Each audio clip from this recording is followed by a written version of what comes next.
ఓం మహాగణాధిపతయే నమః. ఓం గురుభ్యో నమః. ఓం శ్రీమాత్రే నమః. అరుణాం కరుణాతరంగితాక్షీం ధృతపాశాంకుశపుష్పబాణచాపాం అనిమాదిభిరావృతాం మయూకైః అహమిత్యేవ విభావయే భవానీం. శ్రీమాత్రే నమః. ప్రేక్షకులకి ఆ లలితాంబిక అమ్మవారి యొక్క అనుగ్రహం పరిపూర్ణంగా కలగాలని మనస్ఫూర్తి కోరుకుంటూ మనం ఈరోజు రెండు శుభగ్రహాలు కలుస్తున్నాయి. అది కూడా ఎక్కడ అంటే మిథున రాశిలో శుభగ్రహం 1 గురువు, రెండవది శుక్రుడు. ఈ రెండు శుభగ్రహాలు కలిసినప్పుడు ద్వాదశ లగ్నాల వారికి ఎటువంటి ఫలితాలు ఉంటాయి? లగ్నం తెలిస్తే లగ్నం చూసుకుంటే, లగ్నం తెలియదు అనుకునేటువంటి వారు రాశి చూసుకోవచ్చు. మరి ఈ ఫలితాలు పరిపూర్ణంగా కలగాలి అంటే ఏ గ్రహాల యొక్క ప్రభావం వీటి మీద పడి మనకు పూర్తిగా ఫలితాలు రావు అనే విషయాలు తెలుసుకుంటూ, అదేవిధంగా దేశగోచారాల సంబంధంగా ఎటువంటి ఫలితాలు ఉంటాయి అనేటువంటి విషయాలు మనం తెలుసుకుందాం. అయితే ఈ విషయాలు చెప్తుంది నేనైనప్పటికీ కూడా చెప్పిస్తుంది పలికిస్తుంది కూడా ఆ సాక్షాత్ లలితామ్మవారిగా భావిస్తూ ఒక్కొక్క దాని గురించి మనం తెలుసుకుందాం. తులాలగ్నము, తులారాశి. తులవారికి ఇప్పుడున్నటువంటి ఈ డబుల్ ప్లానెట్స్ ఏవైతే రెండు శుభగ్రహాల యొక్క సంబంధం ఏదైతే ఉందో మీకు అది లగ్నాన్ని వీక్షిస్తుంది. లగ్నాన్ని వీక్షిస్తున్నప్పుడు మీకు ఏదైతే గతంలో ఎప్పటి నుంచో కొంత ఫ్రీగా లేము అనుకునేది కొంచెం ప్రశాంతమైనటువంటి వాతావరణాన్ని కలిగింపజేస్తుంది. అలాగే పంచమ స్థానం మీద కూడా వీటి దృష్టి ఉన్నందుకు కొంతవరకు సంతానం కోసము లేదా సినిమా ఫీల్డు లేదా కళారంగాల్లో ఉండేటువంటి వారికి ఇది అనుకూలమైనటువంటి స్థితిగతులను ఇస్తుంది, గుర్తుపెట్టుకోండి. అలాగే మరొక విషయం ఏంటంటే ఇక్కడ ఈ 12వ స్థానంలో ఎప్పుడైతే కుజుడు 6లో శని ఉన్నాడో, ఈ 12వ స్థానం అనేటువంటిది కూడా ఏంటంటే ఇన్వెస్ట్మెంట్స్. ఇప్పుడు మనకు ఒక శుభగ్రహ సంబంధించినటువంటి ఫలితాలు ఖచ్చితంగా రావాలి అంటే ఇక్కడ ఆ శుభగ్రహాలు ఇచ్చేటువంటి రిజల్ట్స్లో మనం ఏ రెమెడీ చేస్తే బాగుంటుంది, ఆ శుభగ్రహాలకు సంబంధించిన విషయంలో ఎట్లా చేసుకుంటే బాగుంటుంది అనేటువంటి విషయాలు మనం అర్థం చేసుకోవాలి. అప్పుడు ఏమవుతుందంటే అది మీకు ఖచ్చితంగా తోడ్పడుతుంది. ఆ శుభగ్రహాల ట్రాన్సిట్ అనేటువంటి దానికి ఏం చేయాలి? 12లో కుజుడు ఉన్నందుకు ఇన్వెస్ట్మెంట్స్ చేసే విషయంలో, విదేశాలకు వెళ్ళేటువంటి అంశంలో ధనాన్ని కొంతమంది అగ్రెసివ్గా మన పార్ట్నర్స్ ఎవరో చెప్పారో లేదా పార్ట్నర్షిప్స్ మూలంగా మనం ఏదైతే ఖర్చు పెడుతున్నామో ఆ యొక్క అంశాలలో కొంత జాగ్రత్త పడుతూ ఉండాలి, గుర్తుపెట్టుకోండి. అలాగే 6వ స్థానంలో శని ఉండి దాని మీద కుజుడి యొక్క దృష్టి ఉన్నందుకు ప్రధానంగా అక్కడ కలిగేటువంటి ఫలితాలలో మీకేంటంటే ఈ శని దృష్టి ఉంటూ కుజుడి యొక్క సంబంధాలు ఉన్నందుకు ఇక్కడ ఈ కాంబినేషన్ ఏదైతే ఉందో ఇది ఇచ్చేటువంటి ప్రధానమైనటువంటి రిజల్ట్ ఏమిటి ఇక్కడ అని చెప్పి చూసుకున్నట్లయితే ఇది కూడా కొంతవరకు అప్పు తెచ్చేదని ఇన్వెస్ట్మెంట్ చేస్తూ ఉంటారు తెలియక.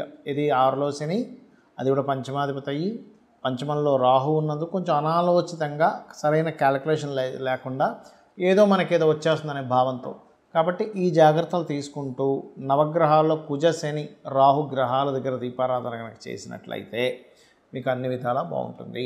ఇక్కడ ఏంటంటే ఈ రెండు గ్రహాలు ఏవైతే కలిసి ఉన్నాయో ఈ కలిసినటువంటి శుక్రుడు గురువు మీ జన్మజాతకంలో గనక కలిసి ఉంటే మరింత అద్భుతమైనటువంటి ఫలితాలు వస్తాయి, గుర్తుపెట్టుకోండి. అలా కాకుండా మీకు మిథునంలో ఇంకేదైనా పాపగ్రహాలు కనుక ఉన్నట్లయితే కొంత సమస్య నుంచి బయటపడతారు. ఇక్కడ ఎలా అంటే ఏదైనా రెండు గ్రహాలు మంచి శుభగ్రహాలు కావచ్చు, పాపగ్రహాలు కావచ్చు, గుర్తుపెట్టుకోండి. అలా రెండు గ్రహాలు వీక్షణలో కానీ కంజాయిండ్ అంటే కలిసి ఉండడం కానీ జరిగినప్పుడు అది గోచారంలో కలిగినటువంటి ఫలితాలు, గోచారపరంగా ఫలితాలు ఎలా ఇస్తాయో మీ జన్మజాతకంలో కూడా ఆల్రెడీ మీకు మీ పర్సనల్ చార్ట్లో ఉంటే అది ఇంకొంచెం ఎనర్జైజ్ చేస్తుంది. ఓకే, అంటే ఎలాగా అంటే ఒక వ్యక్తి గవర్నమెంట్ జాబ్స్ కోసం చక్కగా ప్రిపేర్ అయ్యాడు, గవర్నమెంట్ జాబ్స్ని వదిలింది అప్పుడే, అంటే టీచర్ జాబ్స్ పోస్ట్ వేస్తున్నాము లేకపోతే రైల్వేనో ఏపీఎస్ఆర్టీసీ బ్యాంకింగ్, వెంటనే ప్రిపేర్ అయ్యి ఉన్న వ్యక్తికి వెంటనే అదొక అవకాశంగా ఆయనకి వచ్చి ఆనందపడి దానిలో సక్సెస్ అవుతాడు. అదేవిధంగా కొన్ని ఉంటాయి, మనుషులు తప్పిదాలు చేస్తుంటారు సాధారణంగా.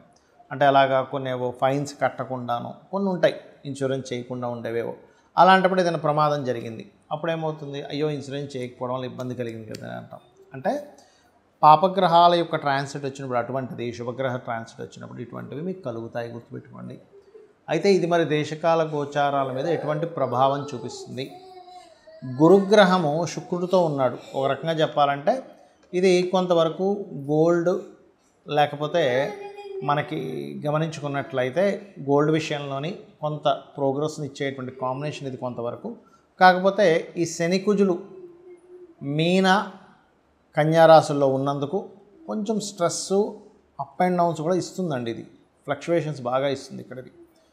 దీంతోపాటు గురు సమానులు లేదా టీచర్స్కి, అందులో ముఖ్యంగా స్త్రీ సంబంధంగా, స్త్రీ మూలక సంబంధంగా గురువులకి, లేకపోతే ఆల్రెడీ స్త్రీలు గురుత్వ సంబంధించిన వాటిలో ఉండేటువంటి వారికి కొంత ఇబ్బందులను ఎదుర్కొనేటువంటి యోగాన్ని ఇస్తుంది. అంటే గురుత్వ సంబంధించిన వాటిలో బ్రాహ్మణ్స్కి కావచ్చు, పురోహితులకు కావచ్చు, గురువులుగా చలామణి అవుతున్నటువంటి వారికి కావచ్చు, లేకపోతే మంచి ఆధ్యాత్మిక రంగాల్లో ఉండేటువంటి వారి మీద కొంతవరకు బురద జల్లేటువంటి విషయం కావచ్చు.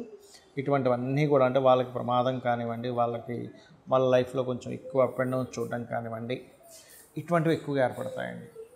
ఈ గోల్డ్ రిలేటెడ్ సంబంధించిన విషయాలు కూడా ఎక్కువ ఫ్లక్చువేషన్. ఎందుకంటే మిథున రాశుల్లో ఉంది ఇది. ఇక్కడ ఏంటంటే మిథునము దిస్వభావ రాశి, బుధుడు యొక్క రాశి, కన్యా బుధుడు యొక్క రాశి.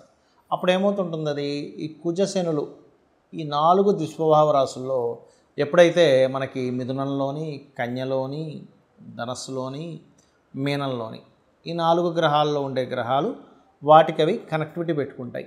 కాబట్టి ఈ విషయంలో కాస్త జాగ్రత్త వహిస్తూ ఉండాలి. మరి దీనికి పరిహారం ఏంటి యూనివర్సల్గా? ఎందుకంటే అందరికీ జన్మజాతకాలు ఉండవు. ఎందుకంటే జన్మజాతకం కనుకుంటే మీకు లగ్నం నుంచి 12 భావాలు ఏమేమయ్యాయి, లగ్నం ఎలా ఉందో దాన్ని బట్టి మీ యొక్క జీవితము, కుటుంబ స్థానాన్ని బట్టి మీకు ధనము ఎలా ఉంది, కుటుంబంతో కమ్యూనికేషన్స్ ఎలా ఉంటాయి, 3వ స్థానాన్ని బట్టి మీకు సిబ్లింగ్స్తోని, 4వ స్థానాన్ని బట్టి మీ ప్రాపర్టీ, ఆస్తి సంబంధించిన విషయాలు కావచ్చు, విద్యా సంబంధించిన విషయాలు కావచ్చు, తల్లిగారికి సంబంధించిన విషయాలు కావచ్చు, 5 సంతానము, 6 రుణరోగ శత్రువులు, 7 అనేటువంటిది వివాహ జీవితము, 8 అనేటువంటిది ఆకస్మిక సంఘటనలు, 9వ స్థానం హైయర్ ఎడ్యుకేషను, తండ్రికి సంబంధించిన మీ స్పిరిచువల్ అండ్ గురుబలానికి సంబంధించినటువంటి దశమం వృత్తి, 11 అనేటువంటిది వ్యాపారాలు, 12 అనేటువంటిది మీ ఎక్స్పెండిచర్స్, మీ ఇన్వెస్ట్మెంట్స్ ఎప్పుడు చేస్తే బాగుంటుంది అనేటువంటిది చాలా స్పష్టంగా తెలుస్తుంది. కానీ ఇక్కడ డేట్ ఆఫ్ బర్తే లేదు, టైము లేదండి, ఏమి లేదండి, కానీ నేను అయోమయంలో ఉన్నాను అనుకునేటువంటి వారు చేయాల్సిన గొప్ప రెమెడీ ఏమిటంటే, ఇలాంటి గ్రహస్థితులు ఉన్నప్పుడు మీకు మంచివి జరగాలి అన్నప్పుడు మీరు నవగ్రహాలలో కుజుడు, కేతువు, శని, రాహు ఈ 4 గ్రహాల దగ్గర దీపారాధన చేయండి మొట్టమొదటిగా. రెండవది మీకు శని మంగళవారాలు గోవులకి శనివారం బెల్లము 4 ఉండలుగా బెల్లం తయారు చేసి తినిపించండి శనివారం నాడు.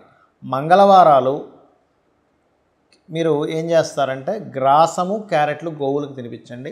గోవులోనే సకల దేవతలు ఉంటారు కాబట్టి ఇవి చేస్తూ అందరూ కూడా ఓం నవవిద్రుమ బింబశ్రీ న్యక్కారి రతన చదాయే నమః లేదా చండీ చేసుకోవడం, చండీ పారాయణం చేయడం, లేనట్లయితే ఆంజనేయ స్వామి ఆలయాలకు వెళ్ళడం, అందులో ముఖ్యంగా పంచముఖ ఆంజనేయ స్వామి యొక్క స్తోత్ర పఠనం కనుక చేసినట్లయితే అన్ని విధాలా మీకు బాగుండడం జరుగుతుంది. దీనివల్ల ఏంటంటే యూనివర్సల్గా కొన్ని అలజడులు కూడా వస్తాయి.